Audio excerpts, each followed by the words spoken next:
Everyone, मैं हूँ भाविका सिंह और आज का वीडियो होने वाला है बहुत ही स्पेशल क्योंकि इसमें मैंने जो एक्सपीरियंसेस किए थे कथक में या जो लेसन्स मैंने सीखे थे वो आज मैं आपके सामने लेके आऊँगी। इवन अगर आप अलग स्टाइल का डांस करते हो, हिप हॉप, भरतनाट्यम, कथक, ओडिसी, मणिपुरी, जो भी डांस स्टाइल, ये कुछ एक लेसन्स ऐसे हैं जो कि एज अ डांसर आप सबके बहुत काम आएंगे और मेरे भी बहुत काम आए थे। फर्स्ट थिंग फर्स्ट ये है कि प्रैक्टिस और कंसिस्टेंसी बहुत ज़्यादा ज़रूरी होती है। अगर आप कोई प्रोफेशनल डांस फॉर्म सीख रहे हो या नॉर्मली भी डांस कर रहे हो तो आपकी प्रैक्टिस और कंसिस्टेंसी बहुत ज़्यादा मैटर करती है। लाइक इवन मैं जब कथक करती थी तो हमारी टीचर हमें आधे से 1 घंटा रियाज़ करवाते थे एंड उसके बाद हम लोग आगे बढ़ते थे। मेजर थिंग इज़ दैट पूरे साल में कहीं न कहीं बहुत सारे फेस्टिवल्स आते हैं और हमारी क्लास में यूजुअली सेक्युलरिज़्म है, तो हम बहुत सारे डांस फॉर्म्स को ट्राई करते थे, रिकॉर्ड करते थे और उन पे भी प्रैक्टिस करते थे। एज़ अ कथक डांसर हमारा रियाज़ परमानेंट रहता था।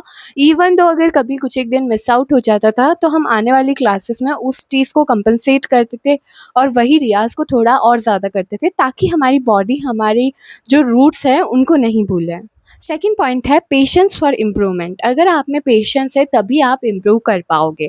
भले ही आप कौन सी भी आर्ट फील्ड में हो, आप डांसर हो, आर्टिस्ट हो या जो भी है, इन सारे आर्ट फॉर्म की एक चीज़ मायने ज़्यादा रखती है, वो की है पेशेंस। अगर आप में पेशेंस है तो आप धीरे धीरे प्रोग्रेस कर सकते हो।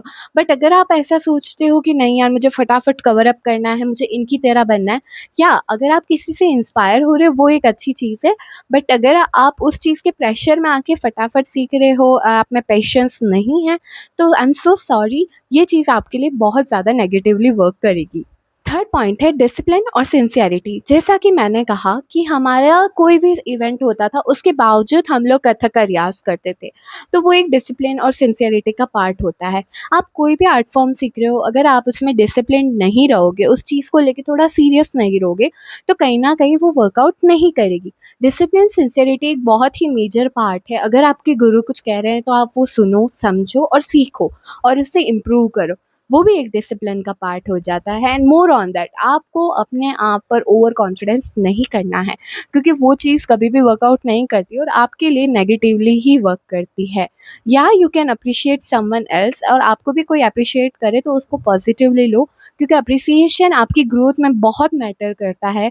भले ही आपको टीचर अप्रिशिएट करे तो वो तो बहुत ही बड़ी बात है। कहीं ना कहीं ऐसा होता है कि जब हमें अप्रिसिएशन नहीं मिलता है तो हम थोड़ा डिसिप्लिन्ड होना भूल जाते हैं और हमें खुद पे डीमोटिवेशन आ जाती है या फिर किसी का ईगो हर्ट हो जाता है।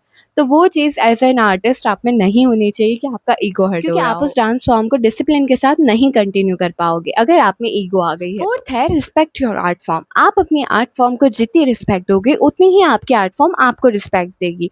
इट्स नॉट लाइक कि आप उनकी पूजा करने लग जाओ, खैर कर सकते हैं पूजा, बट ऐसा है कि जब आप उस चीज़ को सीख रहे हो तो आप उसकी तरफ थोड़ा सिंसियर रहो और सीरियस रहो क्योंकि अगर आपके काम में सिंसियरिटी नहीं होगी तो आपकी आर्ट फॉर्म आपकी रिस्पेक्ट नहीं करेगी। एंड मोर ऑन दैट, आप अपनी आर्ट फॉर्म को तो रिस्पेक्ट करते ही हो पर आपके आसपास के जो लोग हैं आपको उन्हें भी उतनी ही रिस्पेक्ट देनी चाहिए क्योंकि आप जैसा कर्मा करोगे वैसा आपको कर्मा मिलेगा। That's it. जैसे कि मैं एक कथक डांसर हूँ तो हमारे यहाँ पे घुंघरुओं की पूजा की जाती है और उनको बहुत रिस्पेक्टफुली ट्रीट किया जाता है।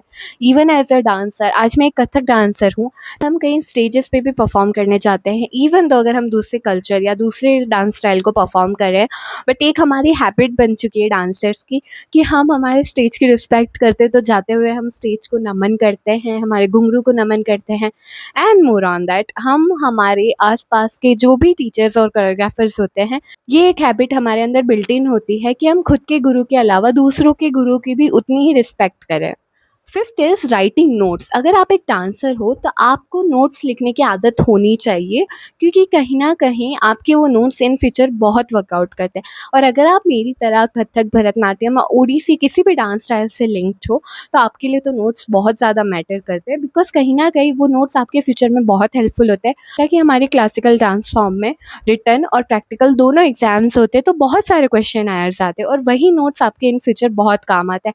टू बी वेरी ऑनेस्ट, मेरी खुद की 6 नोटबुक रही हुई है जो कि हर साल की एक एक नोटबुक थी और हर नोटबुक के अंदर मैंने एक साल की एक ताल के बारे में अच्छे से लिखा हुआ है या जो भी मैं सीखती थी वो मैंने अच्छे से लिखा हुआ है। एंड फर्स्ट थिंग फर्स्ट, आपको अपनी बुक्स को भी उतना ही रिस्पेक्ट करना है, आपके जो नोट्स हैं उनको भी उतना ही रिस्पेक्ट करना है। Last but not the least, never stop being a student. किसी भी आर्ट फील्ड में हो और नहीं भी हो, तो मेजर फैक्टर ये है कि कभी भी आपको स्टूडेंट बनना नहीं छोड़ना चाहिए, क्योंकि हमारी लाइफ के हर पॉइंट पे आपको किसी छोटे से सीखने मिलेगा, किसी बराबर वाले से सीखने मिलेगा और किसी बड़े से सीखने मिलेगा।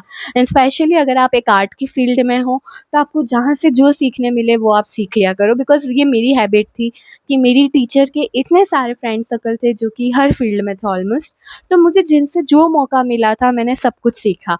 एंड कहीं न कहीं वही एक मेरे अंदर बिल्ट इन हो चुका है कि आज जब मेरे को जो भी सिखाया जाए मैं उस फील्ड में या उस डांस स्टाइल को कवर कर सकती हूँ। एंड ये सिर्फ डांस स्टाइल की बात नहीं है, इवन अगर आप आर्टिस्ट भी हो तो आप ये चीज़ अप्लाई कर सकते हो और आपको बहुत सारी चीज़ें सीखने को मिलेगी, लाइफ लेसन्स भी, आर्ट लेसन्स भी एंड मोर ऑन दैट अगर आपकी कोई स्टडी लेसन्स है वो भी।